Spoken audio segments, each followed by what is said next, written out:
का। पश्चिम बंगाल के चुनावी चौसर में सभी रणबांकुरे अपने अपने पैतरे आजमा रहे हैं। सत्ता के लिए हर तरफ जोर आजमाइश का दौर देखा जा रहा है। बीजेपी की तरफ से फलक के सितारे जमीन पर आ चुके हैं। जी हां, प्रधानमंत्री नरेंद्र मोदी से लेकर केंद्रीय गृह मंत्री अमित शाह तक सबके सब बंगाल में अपनी ताकत दिखा रहे हैं। तस्वीरें देखिए, एक तरफ जहां प्रधानमंत्री नरेंद्र मोदी हो या फिर केंद्रीय गृह मंत्री अमित शाह, ममता की इस बार तगड़ी चुनौती अग्नि परीक्षा मानी जा रही है। जिस प्रकार से ममता दीदी भले ही आज भी लोगों के दिलों में राज कर रही है पश्चिम बंगाल के, जिस प्रकार से अभी आंकड़े आ रहे हैं वो अभी भी सबसे पसंदीदा पश्चिम बंगाल की मुख्यमंत्री हैं। लेकिन जिस प्रकार से प्रधानमंत्री नरेंद्र मोदी हो या फिर अमित शाह जबरदस्त तरीके से वहां पर पैर आजमाए हुए, यानी कि जोर आजमाइश किए हुए बैठे हुए नजर आ रहे हैं। बीजेपी किसी राज्य में अपनी चुनावी लड़ाई लड़ रही हो और उस लड़ाई में उसका तुरुप का इक्का यानी कि मुख्यमंत्री योगी आदित्यनाथ ना हो, ऐसा भला कैसे हो सकता है। जी हां, हम बात कर रहे हैं बीजेपी के फायर ब्रांड नेता और यूपी के मुख्यमंत्री योगी आदित्यनाथ की। हरियाणा, मुंबई, दिल्ली में अपने सियासी पैतरे का लोहा मनवा चुके योगी आदित्यनाथ बंगाल के रण में उतर चुके हैं और बीते कल सीएम योगी ने 3 ताबड़तोड़ रैलियां की है, जिसकी तस्वीरें आपको दिखा रहे हैं। नंदा कुमार, बांकुड़ा, कांती दक्षिण में 3 धुआंधार रैलियों को संबोधित किया। लेकिन उस ताकत का अंदाजा तब लगा जब मुख्यमंत्री योगी आदित्यनाथ को देखने के लिए, उनकी एक झलक पाने के लिए लोगों का हुजूम देखने को मिला।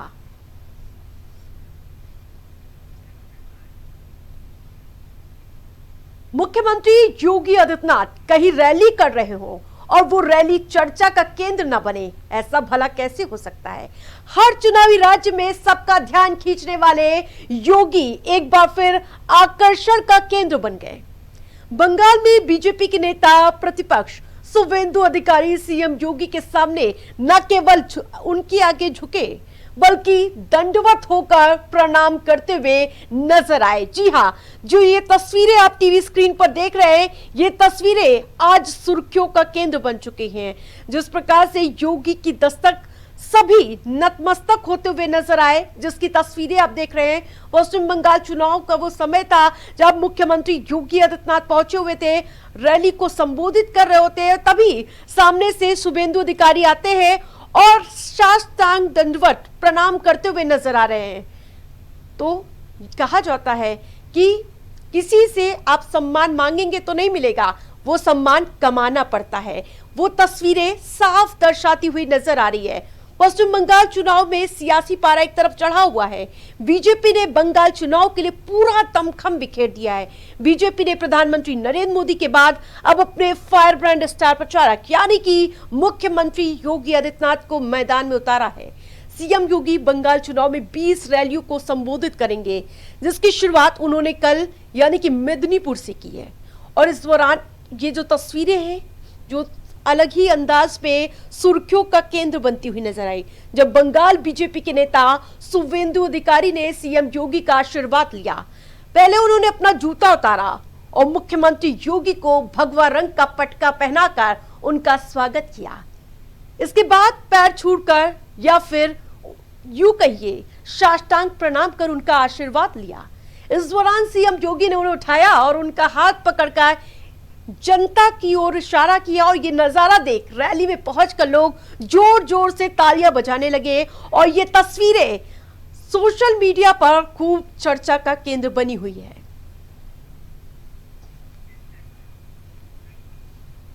तो ये है बंगाल के बीते कल की सबसे खूबसूरत तस्वीर। एक संत, एक योगी के सामने समूचा बंगाल मानो नतमस्तक हो गया हो।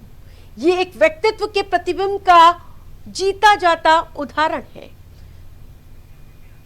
वहीं बंगाल के रण में मुख्यमंत्री योगी आदित्यनाथ जमकर गरजे। उन्होंने बंगाल में बीजेपी की लाइन और लेंथ सेट कर दी हो मानो। वो बयान भी सुनिए आप।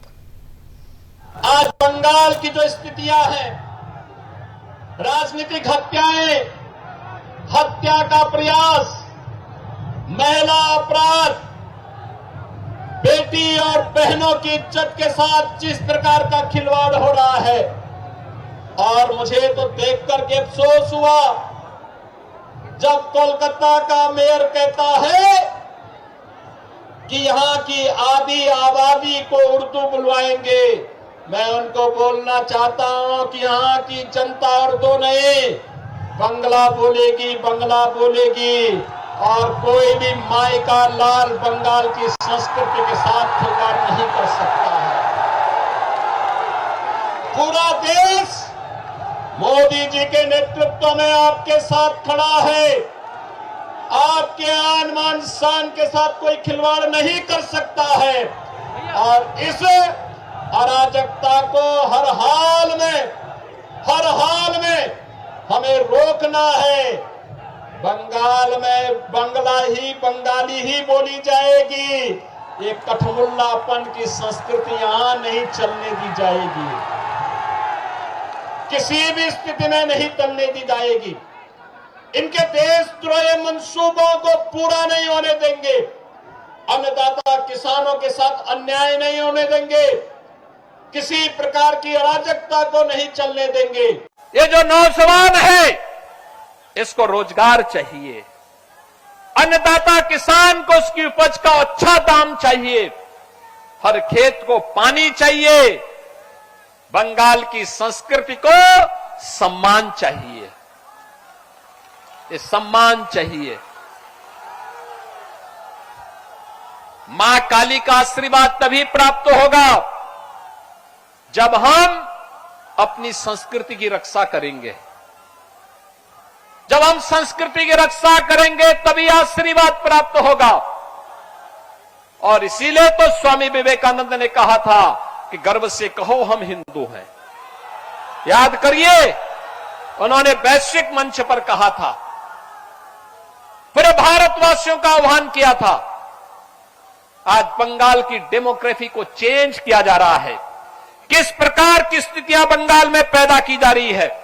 मालदा, मुर्शिदाबाद, दिनाजपुर, नादिया, बीरभूम, हावड़ा जैसे कई ऐसे जनपद हैं जहां हिंदू शून्य करने का षड्यंत्र हो रहा है।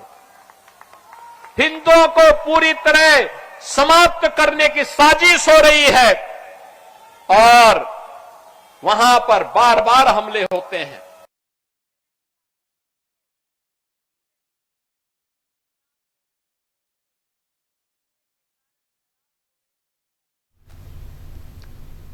उस बीच बड़ी खबर का रुख करेंगे। राजधानी लखनऊ से बड़ी खबर सामने आ रही है। मेट्रो ट्रैक पर महिला ने छलांग लगाई है, तो ये बड़ी खबर सामने आई है। आलमबाग मेट्रो स्टेशन का मामला है, जहां पर ये बड़ा हादसा होते होते टल गया। मेट्रो ट्रेन आने से पहले महिला कूद गई। ये तस्वीरें देखिए आप। राहत बचाव तत्काल वहां पर रेस्क्यू किया गया। ट्रेन ऑपरेटर ने तत्काल इमरजेंसी ब्रेक लगाई। ट्रैक के पिट पे गिरने से महिला घायल हुई है। उसे स्ट्रेचर से ले जाया गया। पुलिस की मदद, महिला अस्पताल भेजी गई। तो पुलिस की मदद से महिला को अस्पताल भेजा गया है। तो मेट्रो ट्रैक पर यह बड़ा हादसा होते होते टल गया। आलमबाग मेट्रो स्टेशन का ये पूरा मामला बताया जा रहा है, जहां बड़ा हादसा होते होते टल गया। मेट्रो ट्रेन आने से पहले महिला कूद गई थी। क्या कुछ कारण था, अभी उसकी जांच पड़ताल आगे की जाएगी। फिलहाल उसका इलाज जारी है। ट्रेन ऑपरेटर की सूझबूझ से ये बड़ा हादसा होते होते टल गया। बढ़ते खबरों में आगे, जहां राजधानी दिल्ली से एक बड़ी खबर सामने आई, जहां प्रधानमंत्री नरेंद्र मोदी विज्ञान भवन में आयोजित राष्ट्र स्तर की नारी शक्ति वंदन सम्मेलन में शिरकत करते नजर आए। इस खास कार्यक्रम में महिलाओं के सशक्तिकरण और उनकी भूमिका को लेकर चर्चा की गई। इस अवसर पर दिल्ली की मुख्यमंत्री रेखा गुप्ता भी मौजूद रहीं। कार्यक्रम में देश भर से आई महिलाओं, सामाजिक कार्यकर्ताओं और कई क्षेत्रों के प्रतिनिधियों ने शिरकत किया। सम्मेलन का उद्देश्य महिलाओं को समाज, राजनीति और अर्थव्यवस्था में और अधिक सशक्त बनाना है। प्रधानमंत्री नरेंद्र मोदी ने इस दौरान महिला सशक्तिकरण को देश के विकास का महत्वपूर्ण आधार बताया और महिलाओं की भागीदारी को जोर दिया। कार्यक्रम में महिलाओं के अधिकार, सुरक्षा और आत्मनिर्भरता जैसे मुद्दों पर चर्चा की गई। सरकार की कई योजनाएं और पहलों के जरिए जहां महिलाओं को आगे बढ़ाने के प्रयास में प्रस्तुत किया गया। इस दौरान पश्चिम बंगाल के खड़गपुर से सियासी बयानबाजी तेज होती हुई नजर आ रही है, जहां खड़गपुर सदर विधानसभा क्षेत्र से भारतीय जनता पार्टी के उम्मीदवार दिलीप घोष ने टीएमसी पर तीखा हमला बोला। बताते चले, दिलीप घोष ने कहा टीएमसी से पूरी तरह से जनता नाराज है और हालात ऐसे हो गए हैं कि लोग उनका पैसा लेने से भी इनकार कर देंगे। उन्होंने इसे पाप का पैसा बताते हुए आरोप लगाया। टीएमसी ने पिछले 15 सालों में जनता के लिए कोई ठोस कदम नहीं किया है, ना ही काम किया। टीएमसी एसआईआर जैसे मुद्दे के सहारे चुनाव जीतने की कोशिश कर रही है, पर जनता अब सब कुछ समझ चुकी है और उन्हें सत्ता से विदा करने का मूड बना चुकी है। दिलीप घोष ने भरोसा जताया कि इस बार खड़गपुर सहित पूरे राज्य में बदलाव की बयार बह रही है और भाजपा को जनता का साफ समर्थन देखा जा रहा है। पूरा बंगाल में ही हाल है, इसीलिए बंगाल में परिवर्तन जरूरी है। एंटी नेशनल फोर्सेस यहाँ काफी एक्टिव है और पूरा बंगाल में तहलका मचा के रखे हैं।